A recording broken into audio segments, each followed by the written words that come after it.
Had I knuckled down, had I really given in to the restrictions and limitations placed on me, I wouldn't be who I am today. It was my talking that saved me. Here was the classic, shut up, you talk too much. Shut up. Why you talk so much? You've always got something to say. And today people pay me well to hear me speak. Yeah. If I had shut up as a child, that may not have ever happened. So you learned that you needed to learn to trust yourself. And I love what you say in here is that, there isn't a person you can ask in the world at some point where they didn't say, I just find it difficult to trust people. Right.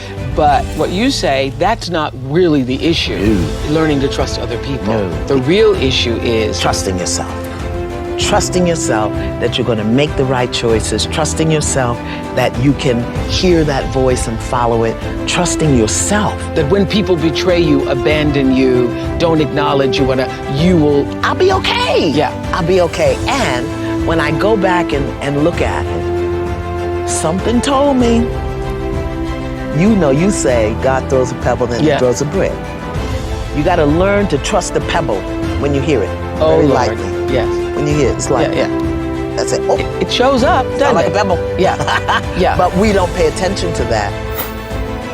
And a faith for me is the inner knowing that dares your soul to go beyond what your eyes can see. So sometimes I will get a hit or a sense or an inkling or whatever you want to call it. Yeah. And I just know. And then when I'm not sure, when I'm not clear about it, I know enough to trust. Who we are matters.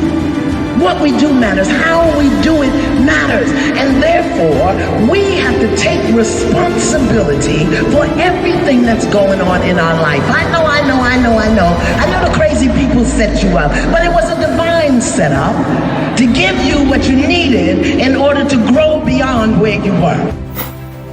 And you can see the commonality in that human experience. What is the wound that we're all suffering from? That we're separate from God. A Course in Miracles says you cannot solve the problem because you do not know what the problem is. The only problem you have is the belief that you're separate from God. Because if you knew who lived within you and walked beside you, you could never be afraid or angry or ashamed or whatever, your wonderfulness of humanness is. Yes. So that is it, the belief that we're separate, the belief that it looks like I'm separate from you, you're over there, I'm over here, that, straights are separate from gays, blacks are separate from white, and our belief in that illusion and the physicality makes us think, I can do anything to you.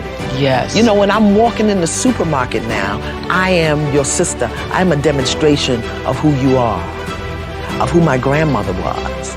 And that's because of our oneness. I see it and I feel it and I live it so that I know every time I show up, I am a demonstration and a representation of past and future generations. Yes. So I got to be clear. Worry is really a sign of control. People think they're worrywarts, but they're really control freaks. They want it to come the way they want it to come. And when we can't control, we go into worry, which really is how we rehearse the worst thing possibly happening. That's what worry is. It's like, oh, that's not going to happen, and then this is going to happen, and I'm going to have to, so worry, it's really a control freak issue. When I say get over it, I'm giving you a process for reclaiming the power of your mind. That's what I'm giving you. Give every thought over. Observation, validation, examination, and reframe. Give every thought, observation, validation, examination, and reframe. Because too many of us walk around coddling and entertaining and validating wild thoughts, just like Rihanna said. We got wild thoughts. You know about Rihanna. I know about Rihanna, Khalid, all of them. They're my youngins. I got to keep my eye on them. Yeah. So, we don't have the control of our minds. That's why it's looking like it's looking. I grew up understanding and recognizing about ancestral study and cultural nuances and stuff. And my grandmother, the same Cherokee, was in the Kojic church. Wow. Yes. So we were Kojic all day, and then we was at the moon at night, you know. I mean, so it was good and not so good, because I mean, what that taught me was really to hide who I am, and that who I am is not really acceptable. You know, we didn't talk about putting plates down for the ancestors and doing all of, or you know, honoring the earth and what we do, full moon ceremonies. But as I grew up and I embraced my matriarchal lineage as a Yoruba, or my patriarchal lineage as well in Chisleki, but we really work in the Lakota tradition. And I became a pipe carrier for them, an initiated priest and an ordained minister, because the thing that I found is the commonality of universal law. And I live universal law and principle. The law of cause and effect, whether I'm Chisleki or Lakota or Yoruba or Kojic, the law of cause of effect is going to work. Principles, integrity, responsibility, accountability, compassion, honesty, those principles work. Now, the benefit that I have is that I understand how they're taught from a cultural perspective. You know, whereas the Bible will say, you know, thou shalt not lie, the Yoruba will say, the king does not lie, or he who knows the truth has a responsibility to speak the truth. And the Lakota would say basically the same thing. If you walk in truth, you live in truth, then you bring the spirit of truth to the planet. It's the same thing. Thou shalt not lie. Yeah. Universal law. But I have it from a cultural perspective. So that's really what it is for me. And I think for many people, the thing that's missing is the culture. So I teach it from a universal perspective, but speak to it the way that I've lived it from the cultural perspective. Enemy is in me. I'm not fighting the world. I'm fighting that part of me that says, you can't do that. Don't do that. And there's a part of me that says, come on, we're going to do this. And then the other part says, don't you remember what happened last time? Oh, you're going to do that? You can't do it. It's in me. And there's a part of me. So that's where the real battle is. That's where the real battle is. That is where the crux and the core of trust comes in. Those two parts of us. The part of us that would rather stay broke and miserable, complaining, you know, living in the whatever, the mediocrity. And why? Why? Because we're afraid? Because we get to control it. We get to control it. I know how to be broke and poor and struggle and suffer and be angry. I know how to do that. You know, I got a degree. But when it comes to being open and vulnerable, because trust, the core ingredient of trust is vulnerability. That's the core. Being vulnerable, going within, following my intuition, and facing the unknown. I'm not gonna face the unknown, because I can't control the unknown. I can control the familiar. I can control what I know. I'ma trust that even if I'm miserable, I'ma trust it, rather than opening myself to a greater, grander possibility that requires me to be vulnerable.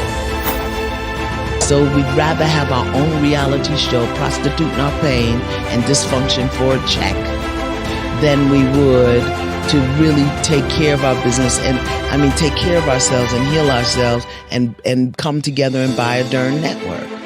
We'd rather prostitute our pain and show our thong and fight each other and throw liquor across the table, you know, because that's instant gratification. So one would say, the ratings say that Atlanta Housewives #1 housewife show, right? Yeah, so we tune in. The Basketball Wives are coming back for a new season because we tune in. We tune in to our own demise. And I always say we give people the bullets to shoot us with. Yeah. So how do we stop doing that is the question. We have to want to, Karen. We have to want to. And it's easier to try to be dysfunctional enough to get your own show than it is to do the work to not be dysfunctional. Because to do the work, not to be dysfunctional, and to look at yourself, to tell the truth about yourself, to look at where you lie. Life is as instant as you are. If you make the choice today that you want to be, because you're not doing it for the other person, you're doing it for you. Yourself, yeah. Do you want peace? Do you want joy? Do you want to move forward? Or do you want to be stuck in the past? So you get to choose. You don't want to forgive? Don't. We have been so anesthetized to truth. We've been so desensitized to pain, and we've been so hypnotized to the lust for fame and fortune and money and looking good. And, you know, I tell you, I don't want to be jumping all over the place, but this is so delicious to me. I grew up in a time when young women had to wear girdles because it was considered inappropriate for your behind to jiggle. Now, I'm not talking about the lovely little $78 Spanx that they sell now. I'm talking about some hot rubber that would have sweat running down your legs in mid-August. The thing that you had to wrestle to the floor to get your butt in it just so your butt didn't jiggle.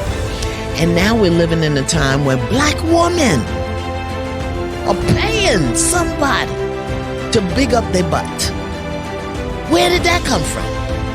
We've been so hypnotized to the lusts and trinkets, creature comforts of the world, and at the same time being desensitized to pain, you know, and just totally ignorant of the truth of who we are.